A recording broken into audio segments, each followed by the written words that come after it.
Hey merhaba arkadaşlar. Benim kanalıma Iqbal Lutfi hoş geldiniz. Jadi kemarin aku udah buat video vlog hari pertama masuk kelas offline di Turki gitu kan. Setelah beberapa bulan ke belakang itu kita kuliahnya secara offline. Nah, di video tersebut aku ngejelasin bahwasannya kalau misalkan kita mau masuk kelas itu harus sudah divaksin, ya kan? Atau harus menunjukkan surat keterangan hasil tes PCR yang negatif. Nah, di sini gimana sih kampus aku tuh bisa tahu mahasiswanya itu udah divaksin atau belum, atau mahasiswanya itu memiliki surat keterangan sudah di tes PCR dan hasilnya negatif selama 2 hari ke belakang itu bagaimana? Nah, di sini aku akan ngebahas tuntas tentang itu. Tapi sebelum itu, tunggu dulu ada iklan yang akan lewat. Oke? Reklamlar Kelior. Ayo maju, Maju terus, pantang mundur. Tonton terus, jangan di skip-skip, oke? membawa impianku. Jadi, untuk bisa masuk ke kampus itu kita harus sudah divaksin atau harus menunjukkan bahwasannya kita telah melakukan tes PCR 2 hari ke belakang dengan hasil negatif. Oke? Nah, terus gimana sih caranya kampus itu bisa tahu kita udah tes PCR atau kita udah divaksin? Apakah kita harus selalu bawa kartu vaksin setiap kali masuk ke kampus biar di scan gitu ke barcode-nya? Kita harus bawa kartu vaksin kemana-mana seperti itu? Ternyata enggak, ya. Ternyata enggak. Jadi kampus aku tuh memiliki sistem yang namanya UBIS nih ya. Ini tampilan UBIS nih ya. Nah, di sini kalau kalian bisa lihat ada bagian HashCode ya. HashCode itu apa sih, Kak? Nah, kalau kalian pingin lebih tahu HashCode itu apa, kalian bisa melihat video aku yang dulu aku pernah bahas HashCode itu apa. Nah, di sini ya. Nah, HashCode adalah Hayat Ewe Sear. Hash itu singkatan dari Hayat Ewe Sear, yang artinya kayak hidup di rumah aja gitu. Kode itu adalah kode, jadi kode untuk kesehatan lah istilahnya. Kayak kalau misalkan di Indonesia itu, aku kurang tahu ya di Indonesia ada kode seperti ini apa enggak, tapi hash kode itu sangat berguna sekali di Turki. Termasuk kayak bisa mengetahui si orang ini udah divaksin atau belum, itu semuanya tercantum di hash kode kalian. Sebelumnya kalian bisa download aplikasi hash kode itu dengan nama aplikasinya adalah Hayat Evesa yang aku bilang tadi.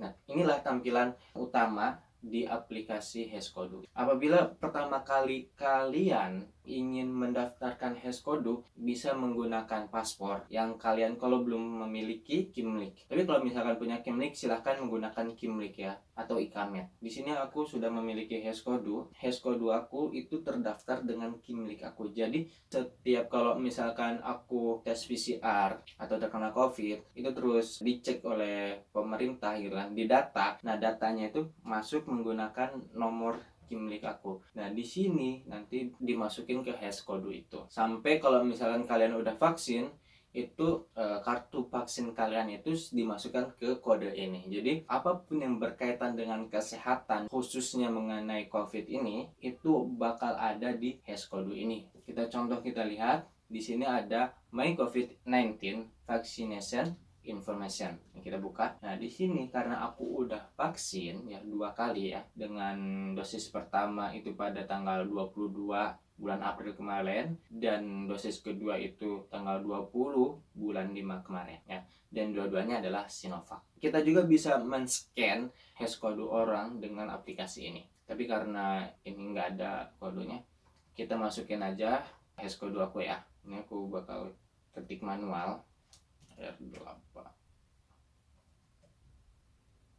dan boom, seperti inilah nanti tampilannya ya. Yang penting itu di sininya itu hijau, tidak merah.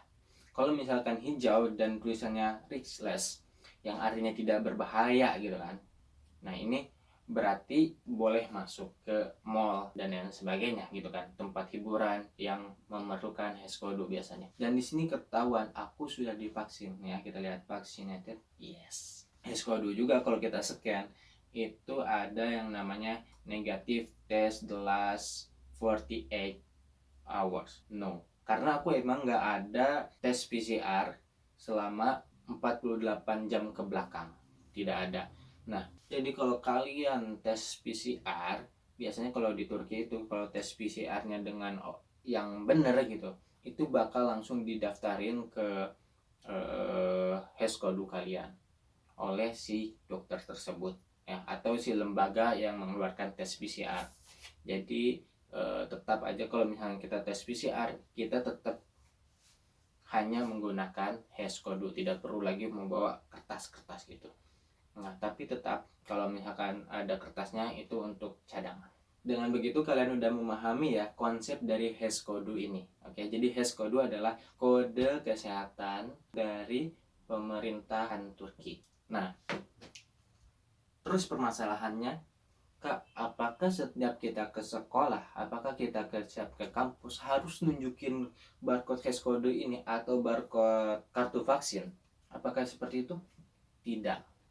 Alhamdulillahnya di kampus aku itu sudah memiliki sistem ya, dan sistemnya itu ada seperti ini ya, aku bakal tunjukin. Nah, di sini ada tulisan HESCODU. Nah, di sini itu kita wajib memasukkan HESCODU kita yang sesuai dengan kimlik kita yang didaftarkan ke kampus. Yaitu ini aku sudah memasukkan, dan di sini kode durumunya Geçerli atau lulus ya. Dan di sini udah kelihatan AC durumu evet. Nah, ini yang paling penting, AC durumu atau vaccinated gitu. Apakah sudah divaksin? Dan ternyata evet. Kalau biasanya kalau udah memiliki vaksin ini ya kan, biasanya bakal mendapatkan izin untuk masuk ke kampus. Ini kampus Giris Izmi, yang artinya izin masuk kampus, evet. Nah, kalau misalkan udah dapat izin, nah jadi kita itu nggak perlu lagi yang namanya membawa HESCODU tadi atau menunjukkan HESCODU, tidak perlu. Akun kampus ini itu sudah terintegritas dengan kartu mahasiswa. Jadi kita tinggal ngetap seperti layaknya mahasiswa sebelum ada corona ya, tinggal ngetap tek tek tek, udah nggak perlu lagi nunjukin harus HP buka ini lama. Oke, terima kasih kawan-kawan. Jadi seperti itulah ya sistem kampus aku supaya bisa mengetahui mahasiswanya benar-benar aman ya, tidak ada yang berbahaya gitu kan.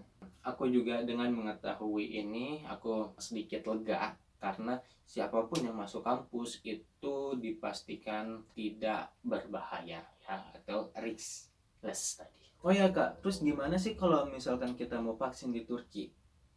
Ya, kita sebagai orang asing nih, orang Indonesia yang ada di Turki, kita belum vaksin, terus kita menginginkan vaksin itu gimana ya?